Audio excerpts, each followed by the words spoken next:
রাষ্ট্র কাঠামো মেরামতে বিএনপির ভারপ্রাপ্ত চেয়ারম্যান তারেক রহমানের ৩১ দফা ও জনসম্পৃক্তি প্রশিক্ষণ কর্মশালা অনুষ্ঠিত হয়েছে গাইবান্ধায়।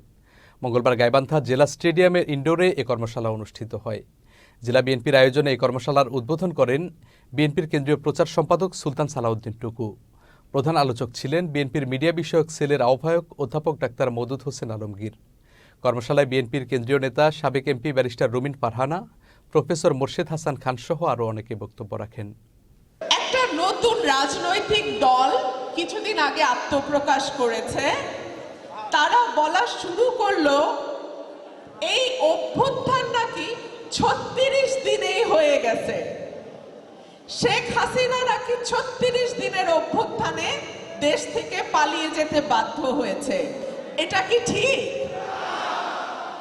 যদি ৩৬ দিনেই শেখ হাসিনা চলে যেতে বাধ্য হতো, তাহলে গত ১৫ বছর আমাদের যে কয়েক হাজার নেতাকর্মী প্রাণ দিল, আমাদের যে ৭০০-র উপর নেতাকর্মী গুম হয়ে গেল, বিচার বহির্ভূতভাবে তুলে নিয়ে গিয়ে মেরে ফেলল, আমাদের ৫০ লক্ষ নেতাকর্মীর নামে ১.৫ লক্ষ মামলা দেয়া হলো, সেগুলোর হিসাব কি হবে?